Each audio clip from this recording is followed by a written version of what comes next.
이번 시간에는 주소와 재질에 대해서 이야기를 하겠습니다. 주소의 내용을 검색해서 찾아보시면 불충분한 경우가 상당히 많습니다. 그리고 주소의 중요성을 잘 모르는 경우도 많습니다. 주소는 도면을 해독할 때 가장 먼저 봐야 되는 곳이고요. 도면의 공통사항이나 제작과 검사에 필요한 내용을 작성하는 곳이 주소입니다. 주소는 설계자의 의도를 제작자나 검사자에게 전달하는 중요한 항목이기도 합니다. 그리고 주소와 재질은 동일한 내용으로 표기를 해줘야 합니다. 이제 재질을 선정하게 되면 해당하는 재질의 내용을 꼭 주소에 표기를 해야 올바른 주소가 됩니다. 이런 부분에 대해서 여러분들한테 좀 자세하고 상세하게 설명을 드리고자 합니다. 그러면 주소의 내용을 하나씩 살펴보도록 하겠습니다.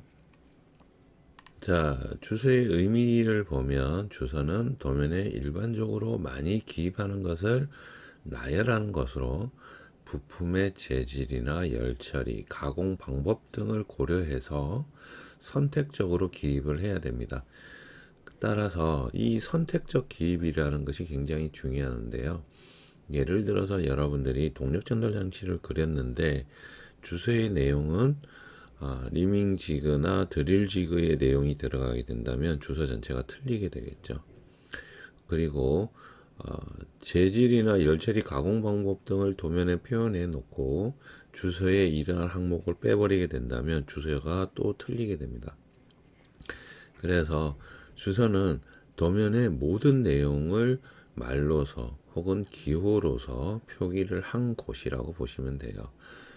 그리고 이제 주소의 위치는 보통적으로 표제란 위, 즉 우측 하단이나 혹은 부품란이 있는 곳에 배치하는 것이 일반적인 관례입니다. 여러분들이 주소를 보게 되시면 여기에 나와 있는 것처럼 주소를 많이 보시게 됩니다. 자, 여기에 이런 식으로 주소가 나와 있죠. 자, 근데 우리 저기 그것도 한번 같이 보도록 할까요? 국가기술자격 실기시험용 KS 규격집을 보게 되면 맨 아래쪽 부분에 보면 주소 항목이 나와 있거든요. 자, 그래서 우리가 보통 이제 주소를 작성하게 되면 이 부분을 참고로 해서 주소를 작성하는데 여러분들이 그린 도면이 여기와 내용이 똑같다는 보장은 없습니다. 그죠? 그래서 필요에 따라서는 내용이 더 추가가 될 수도 있고요. 혹은 빠질 수도 있죠. 자, 그래서 기본적으로 이 기준으로 하되 어떠한 내용을 넣어야 되고 어떠한 것을 빼야 되는지를 한번 살펴보도록 할게요. KS 규격집에는 이렇게 나와 있고요. 이제 우리 교재에는 또 이제 비슷하게 이렇게 나와 있습니다. 자, 여러분들이 주소 이러면 맨 처음에 들어가는 항목, 이 항목인데요. 그 전에 이제 조금 말씀드릴 것은 이 부분이 있어요. 주소를 작성하실 때 문자의 크기를 5로 하시면 되고요. 나머지 부분에 대한 문자는 3.5로 작업을 하시면 됩니다. 우리가 치수 문자가 3.5죠. 그래서 도면에 여러분 시험을 칠 때 보면 문자의 크기를 규정해 있습니다. 문자의 크기가 치수라든지 주소라든지 그리고 일반 주소계 같은 경우 요것은 3.5로 작성을 하고 공차라든지 이런 부분은 2.5로 작성하게 되어 있죠. 그리고 이제 제목이라든지 부품 번호 이런 것들은 5로 작성하게 되어 있고요. 그래서 시험 문제에 5나 3.5 혹은 2 그리고 뭐 크게 쓰면 7까지 그래서 알맞은 문자의 크기를 사용하시오라고 되어 있습니다. 그렇기 때문에 여기에 주소를 작성하실 때는 여러분들이 주소의 큰 문자는 5로 하시고 나머지 부분은 3.5로 작성하시면 되겠습니다. 자, 그리고서 이제 주소의 가장 처음부터 한번 볼게요. 자, 주소를 처음에 맨 처음에 작성하시면 1번에서 일반 공차가 들어옵니다. 일반 공차 가공부 해서 들어오고요. KSB ISO 2768-M이라고 되어 있죠. 요거를 외우시는 건 아니에요. 요거를 외우시는 게 아니고 요거는 여러분들이 우리 PDF 파일 요 내용하고 똑같거든요. 그래서 요 PDF 파일을 보시고 그대로 적어 주시면 되는데 중요한 건 이 가공부 KSB ISO 2768-M이 뭔지를 알아야 되는 거죠. 이게 뭔지는 알고 적어야 되는 거죠. 그래서 자신이 만든 도면이 자신이 작업한 도면이 이 내용이 포함하는지 안 하는지를 알아야 적을 수가 있죠. 만약에 이 내용이 포함하지 않는다면 이 내용을 적으시면 안 됩니다. 자, 그래서 처음부터 한번 볼게요. 근데 이렇게 이제 우리 교재에 해석이 되어 있는데 일반 공차 가공부에서 나오고 거기에 보면 F는 정밀이고요.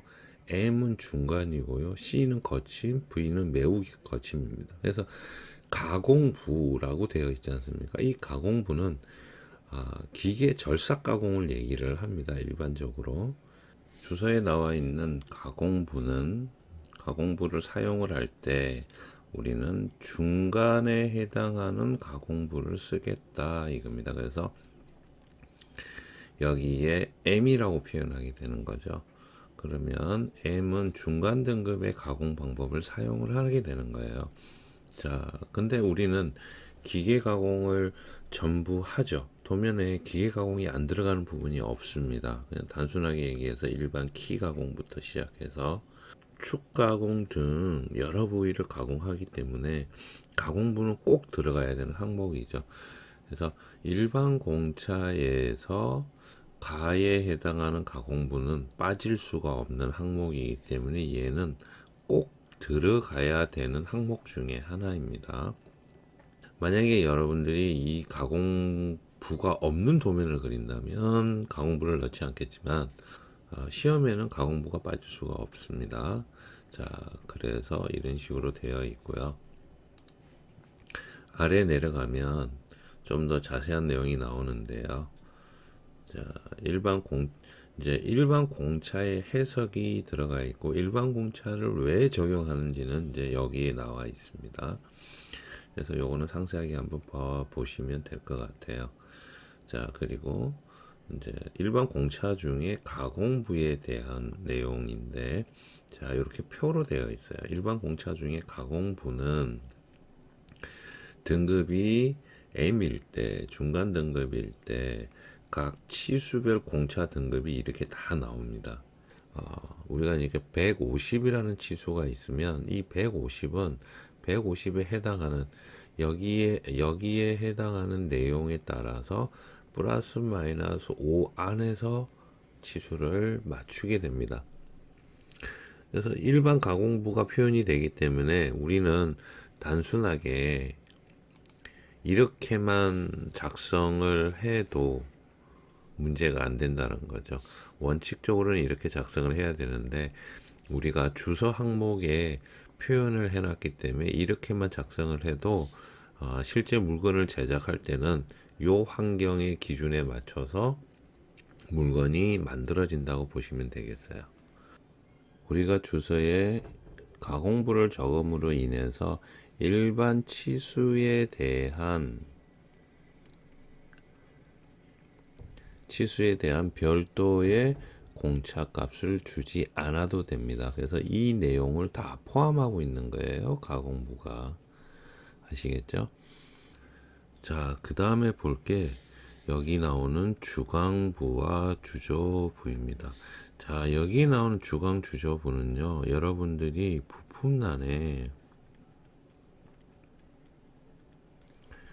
부품란에 재질을 표현하잖아요. 이 재질을 어떤 걸 표현하냐에 따라서 주광이 될 수도 있고 주조가 될 수도 있고 혹은 둘 다 될 수도 있는 거예요. 예를 들어서 우리 주조부 재질로 대표적으로 쓰는 재질이 뭐냐면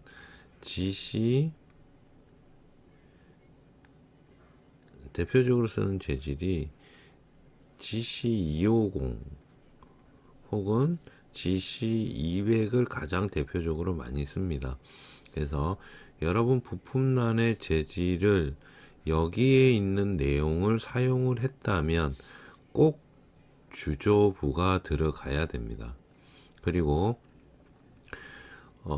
다른 부품에 예를 들어서 이제 GC250을 예를 들어서 본체에다 사용을 했고요.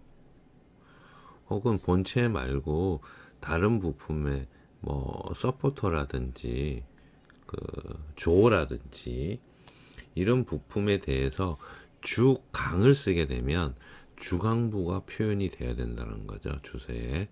그래서 여러분들이 재질을 어떤 걸 쓰냐 따라서 여기가 표현이 돼야 되고 혹은 빠져야 되는 겁니다. 그래서 부품의 재질란과 여기 일반 공차 부분에 나머지 여기에 해당하는 부분은 전부 맞춰줘야 됩니다. 자, 가공부만은 별도로 제외고요. 이제 가공에 대한 거니까.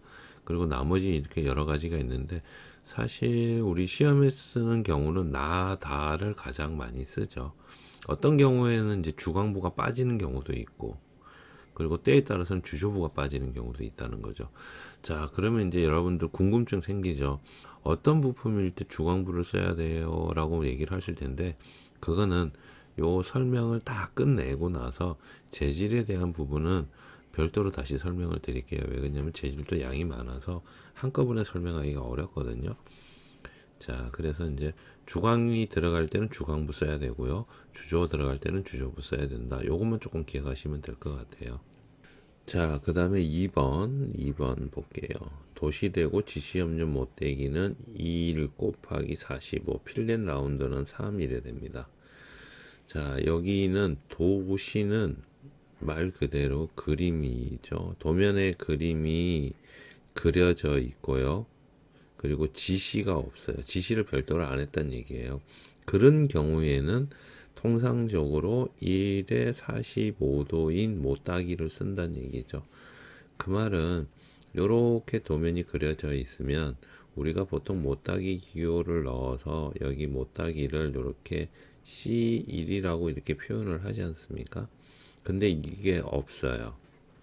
없다면 무조건 요것으로 간주한다 이렇게 되는 겁니다. 근데 여러분들 여기가 C1이 아니고 예를 들어서 C2다 이래 되면 요 부분은 여기에 해당하지 않죠. 그렇기 때문에 도면에는 여러분들이 지시선이나 치수로 이렇게 C2라고 넣어 주셔야 됩니다. 이게 맞습니다. 자, C1은 굳이 표현을 하지 않지만 그 외의 것은 다 표현을 한다라는 얘기고요.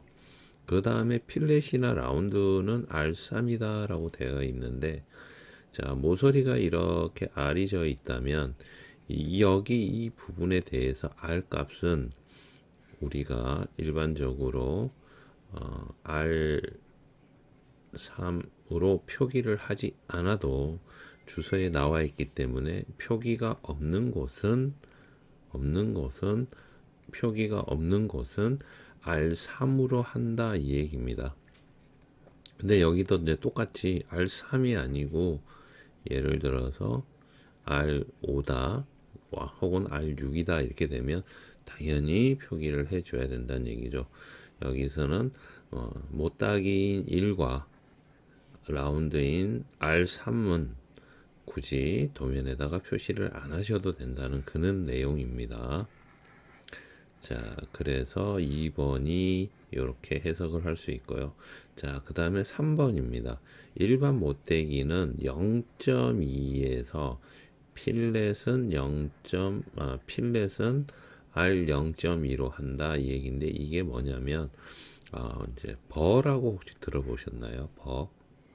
이제 버라고 표현하는데 우리 이제 기계 가공에서 이렇게 가공을 막 하게 되면 여기 모서리가 칼날처럼 날카롭게 됩니다. 그러면서 뾰족뾰족한 찌꺼기들이 남아요. 그걸 이제 버라 그러거든요. 근데 이 모서리가 칼날처럼 날카롭기 때문에 이걸 그냥 놔두면 안 되죠. 그래서 이제 안전사고라든지 이제 작업자가 손을 다치는 경우가 있기 때문에 이러한 모서리를 살짝 쳐주는 거예요. 부드럽게. 그래서 일반 못대기 0.2는 굉장히 작지 않습니까? 요 모서리의 끝을 0.2나 혹은 R값 0.2로 모서리 끝만 살짝 제거를 해줘라 이 얘기예요. 그래서 어떤 물건이 있으면 이 물건이 이렇게 사각으로 만들어졌고요. 그러면 기계 가공을 하게 되면 이런 모서리들이 굉장히 날카로워요. 그래서 이 날카로운 모서리를 0.2 정도 되게 살짝 쳐줘서 이 날카로움을 제거해 줘라라는 게 요 3번의 주성문에 해당하는 내용입니다.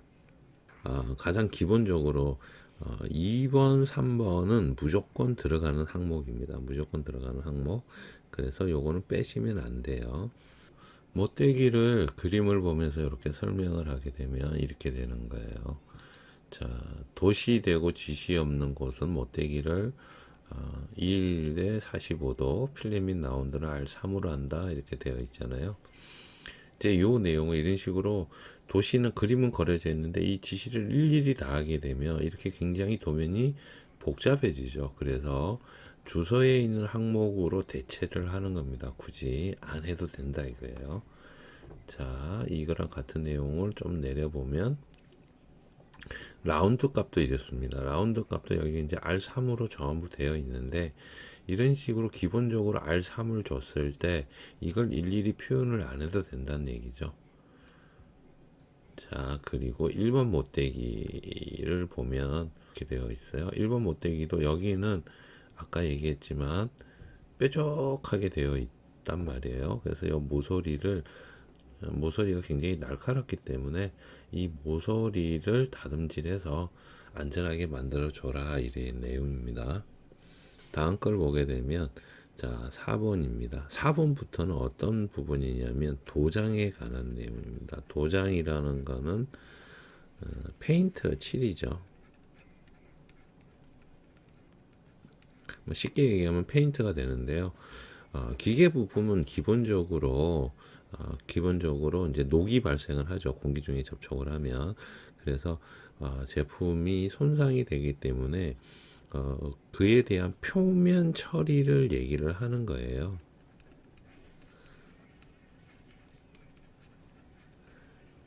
자, 녹이 발생하면 안 되지 않습니까? 그래서 외부에 색깔을 칠합니다. 그 색깔이 이제 기본적인 도장에 해당하는 거고요. 그런데 이것을 그냥 다 칠하는 게 아니고요. 요 기호는 우리가 잘 알고 있죠. 가공하지 않는 부위입니다. 일반적으로. 그래서 요 기호가 보통 들어가는 부분은 뭐냐면 주물 제품. 주물이죠. 자, 여기 주물이 어디 있냐면 여기 주조부죠. 주조부는 주물품을 쓰게 됩니다. 그죠? 자, 그럼 연관이 되죠. 주조부가 있는 곳은 만약에 우리가 주조부가 있는 제품을 써서 재질을 표현을 했잖아요. 그렇게 되면 여기에 4번 항목은 필수로 들어가야 돼요. 자, 주조부가 있는 곳은 4번 항목, 즉 가공하지 않는 부분이 있을 때는 도장을 이렇게 색칠을 해야 된다는 얘기입니다. 여기에 우리 이제 일반 규격집에 봐도 이렇게 나오죠. 외면에는 명청색 혹은 명회색 도장을 해라 이렇게 되어 있죠. 혹은 여기 가운데 내면에서 외면 내면을 서로 다르게 색칠할 수 있어요. 자, 그걸 이제 조금 그림을 볼까요? 자, 그림을 보면서 설명하면 이렇게 되겠죠. 그림을 보면 여기에 보면 이런 식으로 색깔이 칠해져 있죠. 여기에. 그리고 여기에도 마찬가지로 이렇게 색깔이 칠해져 있죠. 자, 여기 잘 보시면 커브에도 색깔이 칠해져 있고 본체에도 되어 있고요. 자, 여기도 커브에 연두색, 여기에 또 파란색, 연두색 이런 식으로 되어 있습니다. 자, 그래서 여기 이제 조립도가 나와 있는데 조립도를 보게 되면 이 조립도를 가지고 또 얘기를 해볼게요. 자, 커버는 GC200, GC200 주물품이죠. 그래서 주물품을 쓰게 되는데 주물품은 가공을 하지 않는 부위가 존재를 합니다. 그리고 본체 GC 250 했을 때도 역시 주물품이죠. 가공을 하지 않는 부분이 존재해야 되고요. 자, 벨트 풀리 역시도 또 GC 220을 썼네요. 자, 여기 이제 여러 가지 부품에 대한 재질이 표현되어 있는데 이 재질은 사용자가 표현해 주고 그게 합당한 재질만 표현해 주면 됩니다. 자, 이렇게 조립도를 보면 자, 이쪽 바깥 부품들 있죠. 요 바깥 부위, 여기 바깥 부위 요렇게 되어 있죠. 요 바깥 부위는 커버인 경우 가공을 하지 않습니다. 자, 여기가 되죠. 지금 현재 파란색으로 칠해져 있는 부분. 여기는 가공하지 않죠. 가공하는 부위는 어디냐면 안쪽 부분에 여기 볼트가 들어가는 부위는 요렇게 가공을 해야 되죠. 자, 여기에는 색칠을 하면 안 되겠죠. 가공하는 부위니까. 여기도 마찬가지고요. 이런 부위는 도장을 하지 않는다 되는 거죠. 자, 그래서 가공하는 부위와 가공하지 않는 부위로 나누어서 가공하지 않는 기호가 있는 부위에는 페인트 칠을 해라 이게 되고요. 그리고 이제 본체 역시도 마찬가지. 여기 본체를 보시면 이렇게 연두색으로 이렇게 되어 있죠.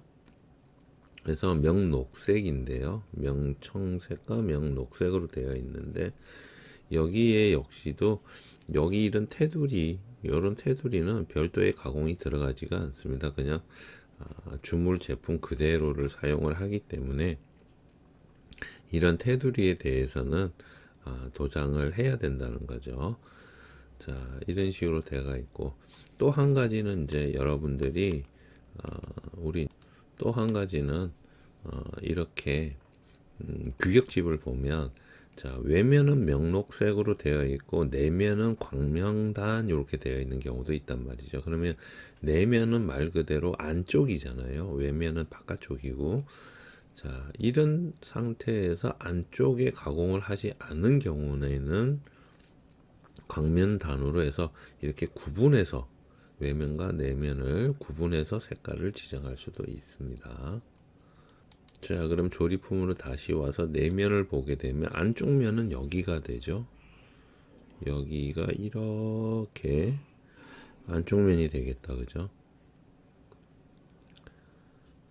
이제 이 부위는 공간만 유지해 주면 되는 부위고 조립하는 부위는 약간 이렇게 떨어져 있잖아요. 간격이 이렇게 간격이 떨어져 있기 때문에 가공을 굳이 안 해도 상관없죠. 여긴 여유만 있으면 되는 곳이니까. 이래서 안쪽 부위는 색깔을 별도로 해서 도장을 할 수도 있다. 이렇게 되는 겁니다.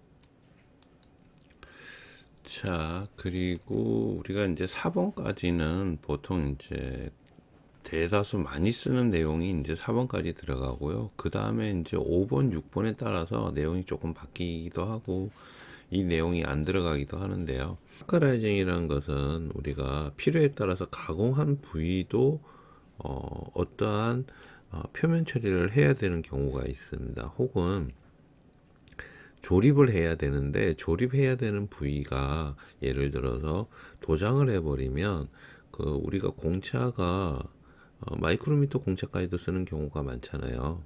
그런데 거기다가 도장을 해버리면 공차가 의미가 없어져요. 그런 경우 보통 파커라이징이라는 처리를 하게 되는데 파커라이징은 인삼염 피막이라고 그래서 여기 보시면 나오는데 여기에 보면 파커라이징이라는 거는 인삼염 피막 처리를 파커라이징이라고 해서 요걸 하게 되면 제품의 색깔이 검은색으로 변합니다. 그래서 우리가 표면을 살짝 입히는 걸 얘기를 하는 겁니다. 표면을 살짝 입히는 걸 얘기를 하는 거라서 이제 요걸 하게 되면 표면의 부식도 방지하고 재질도 보호를 하면서 조립하는 부위도 문제가 안 생기게 하는 게 이런 내용이에요. 그래서 이제 하게 되면 이런 식으로 검은색으로 돼요. 검은색으로. 그래서 이제 대표적인 파커라이징은 이제 볼트 같은 경우에 많이 쓰죠. 볼트가 녹슬면 안 되잖아요. 그죠? 그런데 이제 이런 식으로 이제 축도 이런 식으로 파커라이징 처리를 할 수도 있습니다. 그리고 이제 여기에도 여러 가지 이제 구성이 된 조립품이 있잖아요. 이런 식으로 기본 베이스나 아니면 형틀이 만들어질 수 있는, 그러니까 기본 뼈대를 만들어질 수 있는 제품에는 파커라이징 처리를 하는 게 좋습니다. 대다수가 어떤 거냐면 드릴 지그가 가장 대표적인 예라고 볼 수가 있겠습니다. 그런 곳에는 파커라이징 처리를 해서 제품을 보호하는데 사용을 합니다. 그리고 이제 그 다음에 나오는 게 전체 열 처리예요. 자, 열 처리할 때 여러분들 조심하셔야 될 거, 열 처리는 여기 뒤에다가 꼭 부품 번호를 넣어 주셔야 됩니다. 1번이면 1번, 2번이면 2번 이런 식으로 부품 번호를 넣어 주셔야 돼요. 이 부품 번호 안 넣어 버리면 모든 부품을 다 열 처리해 버려요. 근데 모든 부품을 다 열 처리하지는 않습니다. 필요한 부품의 특정 부위를 열 처리해요. 그래서 이게 전체 열 처리도 될 수 있고요. 단어가 아니면 표면 열 처리가 될 수도 있습니다. 여기에 뭐 표면 거치기 들어가 있지만 여기에 다르게 표현하면 표면 열 처리 그리고 HRC 50에 플러스 마이너스 2. 자, 부품 번호 예를 들어서 3번, 4번 이렇게 되는 거죠. 자, 표면 열 처리를 할 때는 여러분들이 열 처리하는 부위를 표시를 해 주셔야 돼요. 열 처리하는 부위를. 전체 열 처리는 말 그대로 1, 2번 부품에 대해서 그냥 다 열 처리를 하는 거고요. 그게 아니고 나는 특정 부품의 특정한 위치에다 열 처리를 하겠다 이러면 표면 열 처리라고 적어 주시고 열 처리에 대한 부품 번호를 적어 주셔야 되고요. 그리고 이 해당하는 부품에 대해서 열 처리하는 곳을 도면에 표현을 해 주셔야 돼요. 자, 그거를 또 다시 그림을 한번 보면요. 자, 여기 이제 표면 열 처리에 대해서 나옵니다. 표면 열 처리. 자, 여기 이제 예를 들어서 이렇게 자세하게 설명을 해 놨고요. 표면 열 처리하는 곳은 이제 기어가 맞물려서 돌아가는 이빨이나 아니면 스프로켓의 치형이나 혹은 마찰이 발생하는 축의 표면이라든지 그런 곳에 열 처리를 지시해주고 특별한 위치만을 지시를 합니다. 그게 표면 열 처리와 요 기호가 들어가는 거고요. 만약에 여러분들이 표면 열 처리를 해서 특정 부위를 지시한다라고 하시면 여기 있는 내용을 다 넣어 주셔야 돼요. 여기. 이 내용이 6번 하든지 뭐 번호는 순서대로 주시면 되겠죠. 그래서 요 기호가 그대로 들어가야 돼요. 그래서 특정 부위만 열 처리를 하겠다 그러면 요렇게 들어가고 해당 부품 번호 적어주고 해당 부품 번호의 도면에는 이런 식으로 열 처리하는 곳을 요렇게 표현을 꼭 해주셔야 됩니다. 이게 안 들어가면 틀리게 됩니다. 그래서 표면 열 처리부는 어떻게 해요? 굵은 일점세선. 요거 전에 한번 설명드렸죠. 굵은 일점세선 우리 가장 굵은 선은 뭘 쓰냐면 0.7 즉 윤곽선을 이용해서 사용을 한다라고 해놨습니다. 윤곽선을 이용해서. 자, 이렇게 되어 있어요. 이제 이 부분은 캐드에서 실제 작업해 보는 걸로 하겠습니다. 굵은 1.3선으로 이렇게 되어 있죠. 요거는 이제 V블록 위에 많이 맞닿는 V블록이 여기가 마모가 심하게 되기 때문에 여기에다가 이렇게 굵은 1.3선으로 표시를 했고요. 자, 그리고 HRC는 기본적으로 로프웰 경도를 사용을 하게 되죠. 자, 그리고 그 다음에 기어부 열 처리해서 나오고 이빨 부분에 대해서 열 처리를 할 때는 이렇게 표현을 해 주셔야 된다는 겁니다. 그리고 기어부 열 처리할 때 여기 이제 주요 핵심 내용이 나와 있는데요. 여기 소형 기어, 우리가 이제 도면에 그리는 경우에는 소형 기어를 많이 그립니다. 그때 재질은 SM45C를 사용을 하게 되고요. 혹은 SCM415를 사용하거나 440까지도 쓰게 되는데 SCM45C가 제일 만만한 재료죠. 그리고 보통 SCM440도 제일 만만한 재료에서 중요하거나 단단하거나 혹은 힘을 많이 받는 부위는 아마 이 부품을 가장 기본적으로 많이 쓸 거예요.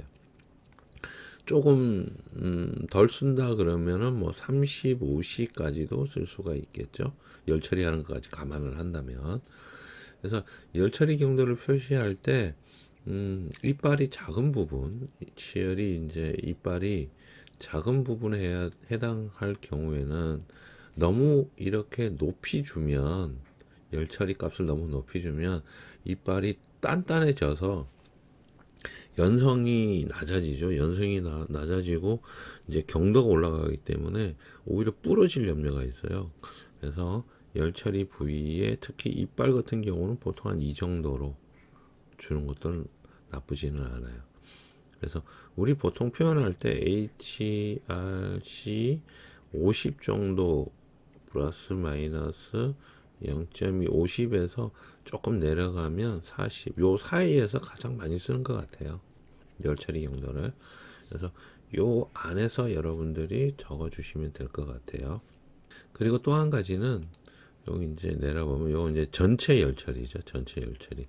전체 열 처리는 말 그대로 부품 내에서 전체를 다 열 처리하는 거기 때문에 열 처리 부분에 대한 1.4선 특수 지시선이 없습니다. 얘를 다 열 처리하는 거라서. 그리고 혹은 여러분들이 주소에 적지 않고 부품 번호 하단에다가 이런 식으로 적어 주셔도 돼요. 이제 부품 번호 하단에 이런 식으로 적게 되면 주소에는 작성을 안 하셔도 됩니다. 자, 그게 또 하나의 또 특별한 내용이고요.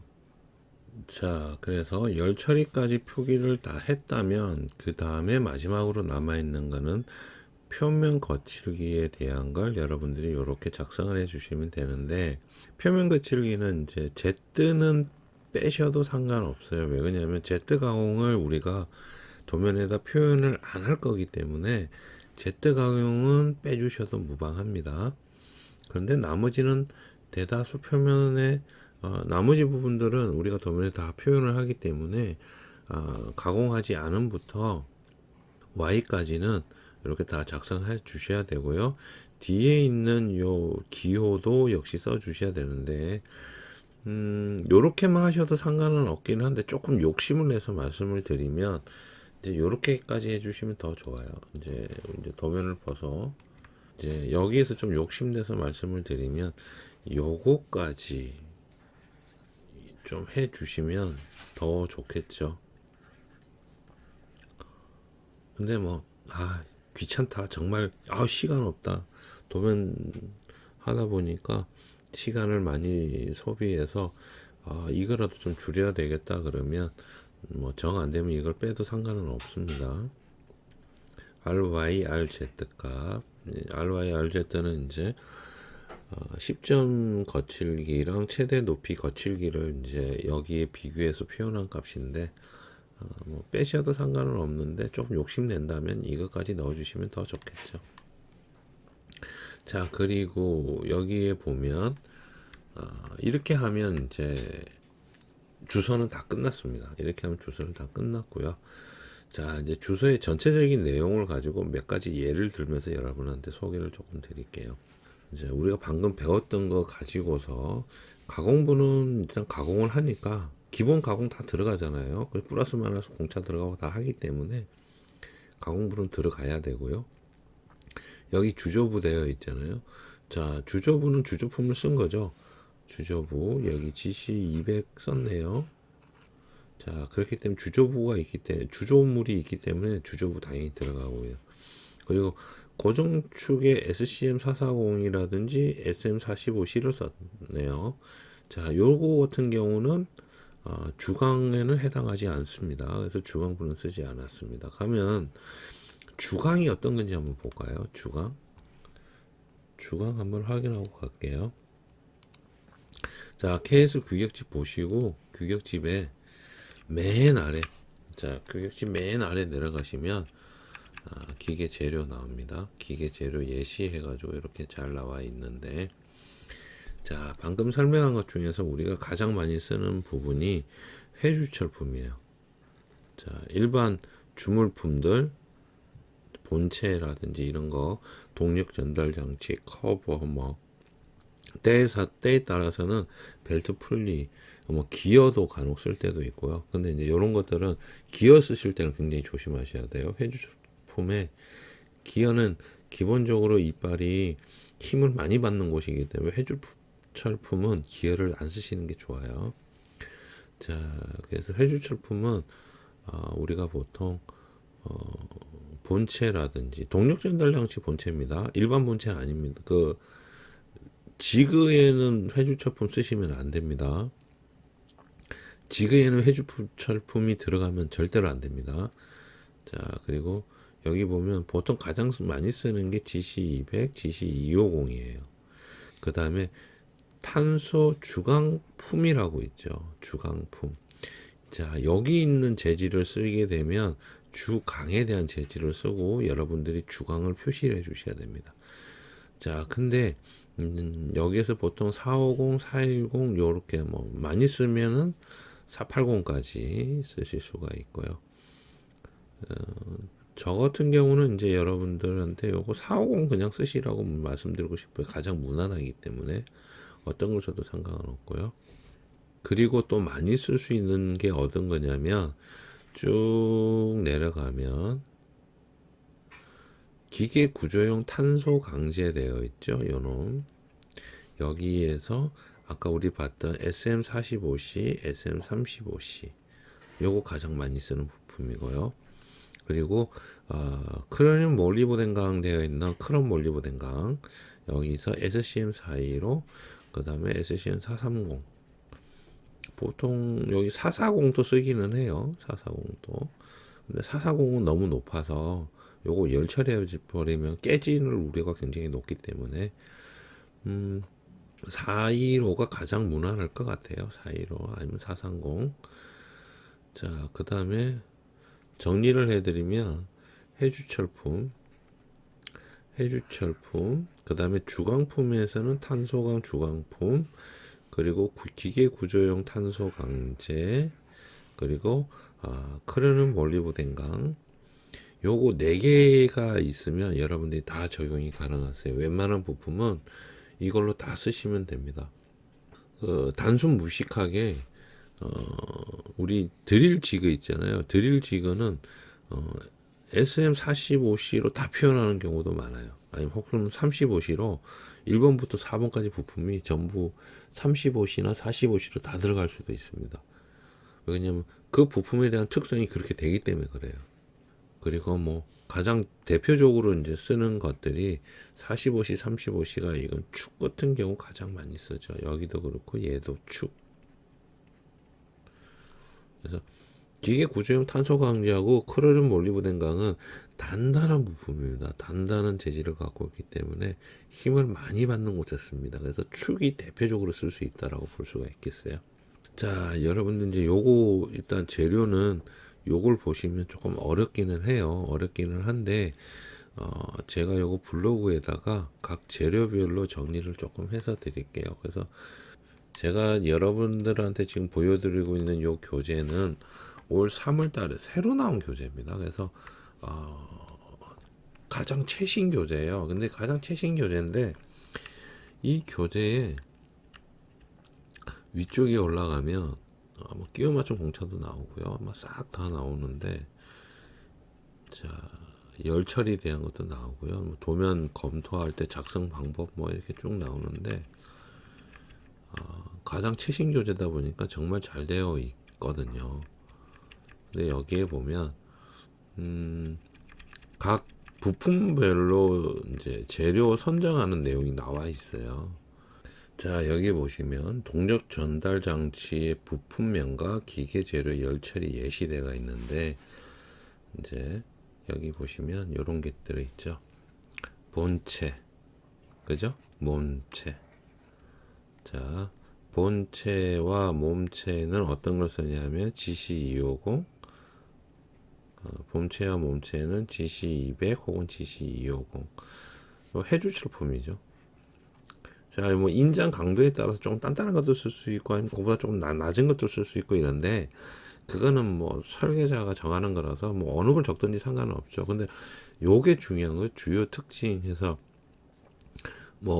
절삭성 우수하고 이거는 해줄 제품에 대한 고유 특성이고요. 이걸 봐야죠. 동력 전달 장치 본체나 하우징에 쓸 수 있고 공작 기계 베드, 내연기관 실린더 피스톤, 그리고 뭐 펄라이트계, 페라이트계 흑연으로 구성되어 있다 이렇게 되어 있는데 우리는 필요한 부분이 요 부분이죠. 요 부분. 그리고 이제 축을 보면 가장 기본적으로 만만하게 쓰는 게 SM45C고요. 기계 구조는 탄소 강제고 요게 축에 가장 많이 씁니다. 그리고 뭐 SCM도 쓰긴 하는데 굳이 여기까지 쓸 필요는 없는 것 같아요. 만 좀 쓴다면 뭐 이런 식으로. 자, 그리고 이제 커버 있죠. GC200이나 GC250 해주 제품 똑같습니다. 본체 및 하우징이 동일한 재질이죠. 자, V벨트 풀이 나오죠. GC250, GC300. 굳이 300 안 써도 되죠. 고무벨트를 사용하는 주철대 V벨트 풀입니다. 자, 여기서 이제 공통사항 묶어보면 이렇게 쓰면 되죠. 보이시나요? 본체 GC250, 축 SM45C, 커버 GC250, 벨트 풀리 GC250. 그죠? 그러면 종류가 두 개뿐이 없죠? GC250하고 SM45C만 쓰면 되죠. 자, 그리고 또 내려가 볼까요? 스프로켓이나 스포 기어가 나오는데 여기도 마찬가지죠. 이제 스프로켓은 여러분들이 시험에 나올 일은 없습니다. 없는데 스프로켓이 시험에 나오면 굉장히 어려워요. 스프로켓 그리기가 굉장히 모델링하기가 어려워요. 모델링하기가. 그리고 도면에 표현하기도 그렇게 만만치 않고요. 기어하고 유사하긴 한데 측면이 따로 되어 있어서 스프로켓은 그리기가 여러분들이 조금 어렵습니다. 근데 스프로켓은 이때까지 나온 적이 없기 때문에 그렇고 이제 스포 기어를 보게 되면 이렇게 되어 있죠. 자, 우리가 위에서 썼던 게 있죠. SM45C. 그죠?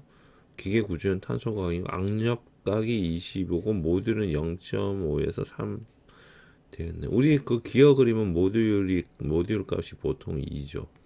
좀 많으면 3이고 여기 해당하잖아요.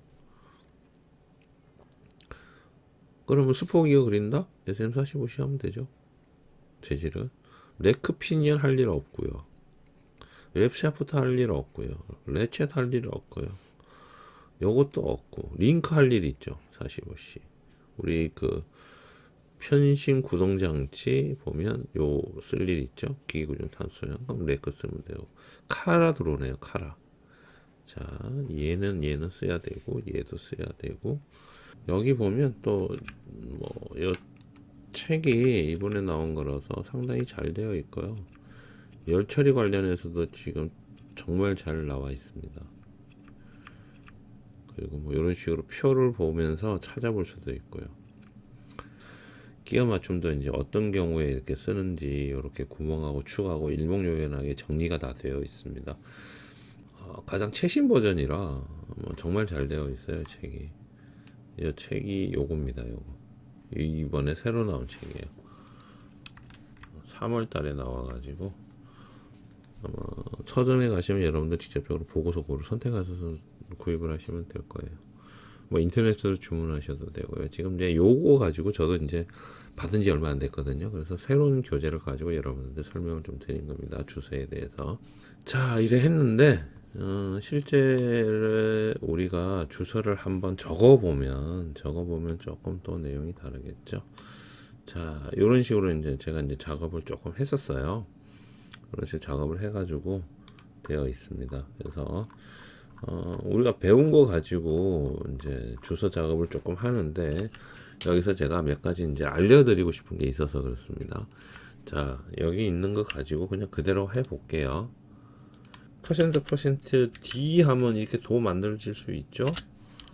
그리고 여기 점 하나 찍어주고요. 구분해 준다고. 펠렛과 라운드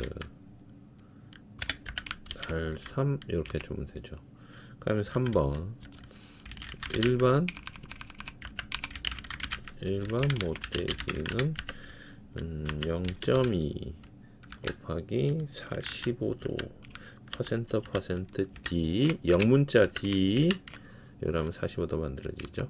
자, 그 다음에 4번 해하고 넣을 텐데 뭘 넣을 거냐면 저기 그 표면 거칠기 중에서 우리 도장 부분 아까 설명한 거죠. 그래서 앞에를 조금 띄울 거예요. 한 3-4칸 정도 띄우고 무슨 부위 외면 명록색 그리고 콤마 찍고요. 그냥 여기다가 그냥 붙여가지고 내면 광명단 이렇게 하시면 돼요. 안에 밖을 따로 해주고 싶다 이렇게 하면 되고요. 그리고 이제 축 같은 게 있어서 아니면은 여러분들이 지그를 그리는 데 있어서 필요하다. 그래서 이제 동력 전달 장치에는 파크라이징 넣지 마십시오. 지그에만 파크라이징 들어갑니다. 그리고 지그에는 더 가공하지 않는 부위가 없습니다. 지그는 전부 다 가공합니다. 그래서 여러분들 지그의 명록색 광명단 표시하시면 안 됩니다. 이거 조심하십시오. 자, 다시 말씀드릴게요. 요 부위는 뭐죠? 동력 전달 장치에만 쓰십시오. 요거는 동력 전달에만 쓰시는 거예요. 요거는 동력 전달용 혹은 편심 구동 장치만 얘를 쓰는 4번이 들어가야 되는 거예요. 여기에다 지그에다 이거 넣으시면 안 됩니다. 틀립니다. 그럼 주소 자체가 다 틀려버려요. 한 줄이라도 틀리면 주소는 다 틀립니다. 그래서 요거 조심하시라는 거예요. 그리고 파커라이징을 예를 들어서 해야 되겠다면 자, 둘 다 똑같이 이렇게 적어 주시고 꼭 뭐예요? 여기에 이 품번 번호 들어가야 됩니다. 품번 번호 안 들어가면 전부를 다 해버려요. 꼭 품번 번호 빼먹지 마십시오. 그리고 요거도 역시 마찬가지. 이건 지그만 해당됩니다. 요거는 동력이나 아까도 얘기했지만 편심에 해당되는 내용이고요. 그래서 얘 두 개를 같이 넣는 거 아니에요. 얘 두 개는 따로따로 해요. 헷갈릴까봐 제가 계속 말씀드리는 겁니다. 하고 꼭 품번 들어가야 됩니다. 품번 빠지면 안 됩니다.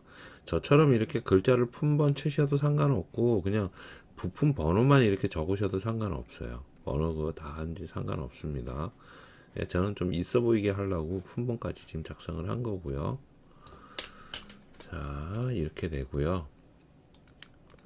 그 다음에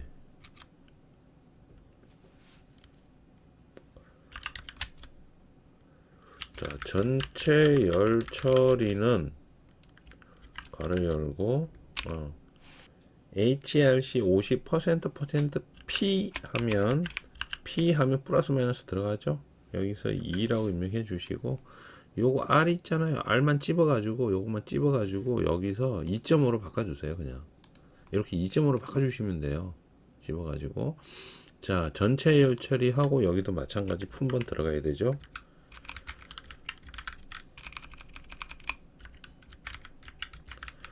품번 예를 들어서 뭐 3번 이렇게 더 넣었습니다. 그리고 이제 똑같은 열처리인데 이런 경우 있죠.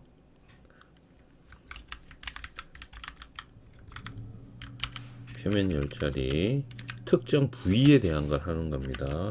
HRC 50 40으로 할까요? HRC 40 넣고요. 퍼센트 P 해서 2 넣어주고요. 가로 열고 품번 뭐 4번 자 이렇게 넣었지 않습니까? 품번 4번 이렇게 넣었지 않습니까? 여기에다가 이제 여러분들 해 주셔야 될 게 여기다가는 라인으로 여기다 그냥 선 하나 그려주세요. 이렇게 선 하나 그려주시고 이 선을 중심선으로 바꿔주세요. 자, 표시가 좀 안 나는데 선이 작아서 자, 이런 경우 얘를 표시가 잘 안 나잖아요. 그럼 라인 스케일을 줄여버리세요. 우클릭해서 특성을 그냥 가십시오. 특성을 가셔서 선에 보면 선의 축척 있죠. 요거 스케일 조정하는 건데 얘를 0.5로 절반 값으로 그럼 두 개 생겼죠. 그죠? 그럼 얘 움직여 보면 돼요. 여기 들어가는지 안 생기잖아요. 그럼 더 줄이세요. 0.2 생겼죠. 0.2 하니까 자 이렇게 생겼죠. 요 부위는 어떻게 한다고요? 표면 열 처리한다고요. 요 부위는 표면 열 처리하는데 요게 굵은 1.4선이잖아요. 그래서 요것만 찝어서 도면층 요 색깔 있잖아요. 요 색깔 이거 아니고요. 이거는 우리 레이어 올려놓은 거고요. 그 옆에 보면 색깔만 바꾸는 게 있어요. 색깔만 바꾸는 거. 여기서 우리가 윤곽선 요거 요 선으로 바꿔버릴 거예요. 하늘색으로. 자 됐죠? 그러면 출력할 때 이 선은 굵게 진하게 나옵니다. 요거에 맞춰가지고. 그래서 색깔만 바꿔버리는 거예요. 색깔만. 이렇게 쓰시면 돼요. 요 부위는. 실제 도면에 만약에 여기에 이렇게 그렸으면 여기에도 만약에 예를 들어서 이렇게 여러분들 쓰셨잖아요. 근데 요거 이제 표면 열 처리 해야 될 것 같아요. 이 부위가. 그러면 이렇게 해놓고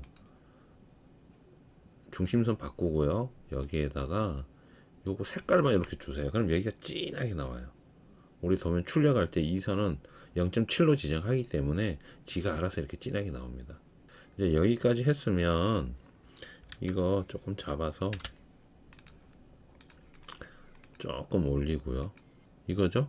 6번이 들어가든 7번이 들어가든 하나만 들어가야 돼요. 둘 다 넣는 거 아닙니다. 이제 요렇게도 표현할 수 있고 7번으로도 표현할 수 있다라고 이제 알려드리려고 요거 쓰는 법을 알려드리려고 제가 이렇게 한 거거든요. 그래서 이렇게 다 하시면 안 돼요. 해당하는 부품만 하시면 되는 거예요. 자, 그 다음에 이제 우리가 마지막으로 할 수 있는 게 이거죠. 8번 해가지고 근데 저는 이제 위에 설명하다 내려오니까 이제 8번까지 왔는데 표면 거칠기 혹은 비교표라고도 보통 하고요. 이런 식으로도 작성을 합니다. 혹은 표면 거칠기 여기까지만 하셔도 되고 예언해 놓고요. 내리셔서 스페이스바로 조금 치세요. 한 6번 는 또 쭉 가서 는 자 우리가 가공하지 않음 들어가야 되고 W, X, Y까지 들어가야 되니까 4개 정도 필요하죠. 그리고 여기에 뒤에 쭉 가면 우리 규격지 보시고 하시면 돼요. 한 칸 띄워서 N10이라고 표현을 하고요. 이렇게 표현하고요. 방금은 문자가 바뀌었기 때문에 그 문자 레이어가 문자의 글자체가 바뀌었기 때문에 제가 지우고 다시 적은 겁니다. 글자체 잘 보셔야 돼요. 그리고 여기는 N8이라고 이렇게 하고요. 쭉 가서 여기까지 하시면 되죠. 이렇게 해놓고 이렇게 만들어 놓고요.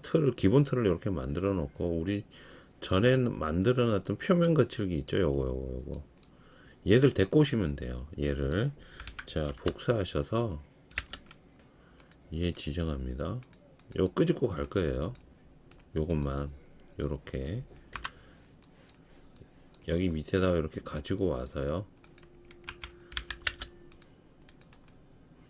자 간격 조금 조정하고요. 자 우리 이거 하나 더 필요하잖아요. 가공하지 않은 필요하잖아요. 얘 복사해가고 옆에 하나 당겨서 우리 원 그릴 때 접선으로 해서 그리는 법 다 설명했었어요. 그죠? 요거 지우고 요거는 레이어 가는 실선 바꿔주고요. 자 요렇게 해가지고 선을 하나 그어주세요. 여기다가 자 그래서 이동으로 여기다 갖다 붙일 거예요. 이런 식으로 자 높이 이렇게 맞춰주시고 그 다음에 W 들고 갑니다. 이렇게 맞춰주고 또 쭉 올리고 자 이거 아래에 맞추려고 여기다 선 건 거거든요. 위치 정확하게 찾아가라고 자 이런 식으로 Y 되었죠. 이제 선 필요 없으니까 선 지워버리고요. 이렇게 넣어주시면 되는데 이게 만약에 너무 크다 이러면 SC 하셔서 스케일 명령 우리 스케일 명령 SC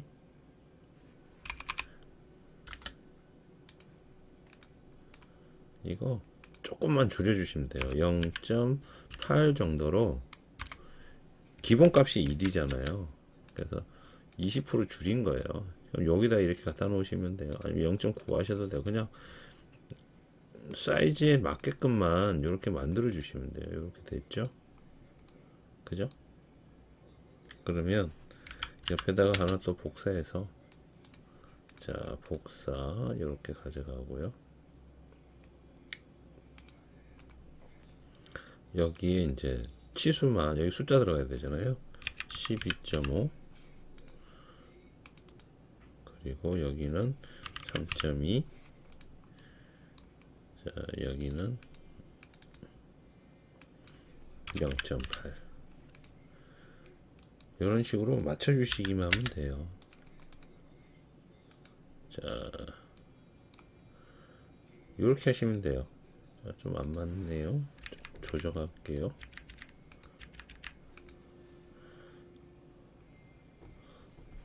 자 표면 거치기 이렇게 만들어 주시면 돼요. 혹은 뭐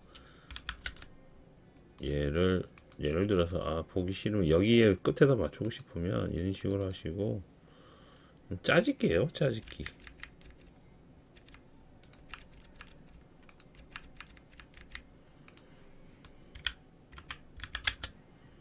자 이동 명령 넣어서 이렇게 살짝 당겨주고 이렇게 하면 되죠. 그러면 주소 이렇게 만들어지죠.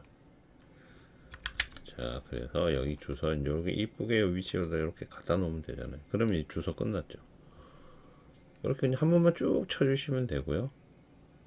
이제 여기에 지금 빠진 게 요거죠. 4번 똑같죠. 우리 아까 밑에서 만들었으니까 복사해서 얘를 이렇게 꺼지게 올라가서 여기다 그냥 붙여주시면 돼요. 0.8 하니까 딱 맞네요. 자 요렇게 요렇게 해놓으면 이제 우리 규격집 보면 이렇게 되어 있잖아요. 규격집에 계속 규격집에 이렇게 되어 있는 거 지금 요렇게 지금 표현을 한 거예요. 여기 이제 열 처리 부분은 제가 이렇게 한 줄 더 넣었고요. 그죠? 그래서 기본적으로 일반 공차 이렇게 들어가 있고 이렇게 들어가 있고 만약에 여기에 주광부 여러분들 밑에 거 요거 주광부 쓰셨다 그러면 여기 주조부 대신에 주광부 들어가야 돼요. 근데 주광부는 여기 보시면 주광부는 안 나와 있어요. 만약에 시험 문제에 주광부를 써야 되는 재질이 있다. 어떤 부위는 주광부 써야 된다. 시험 치러 갔는데 지그가 나왔어요. 근데 주광부를 써야 되는 재질이 있어요. 그럼 주광부는 어떻게 해야 돼요? 외워야죠. 없잖아요. 주광부에 대한 내용. 이거는 어쩔 수 없어요. 주광부는 외우셔야 돼요. 뭐가 들어갈지는. 만약 주광부를 안 쓰셔도 되는데 안 써도 문제가 안 된다면 상관이 없는데 주광부를 안 썼는데 문제가 된다 그러면 주광부를 넣어야 된다고. 자, 근데 보통 주광부는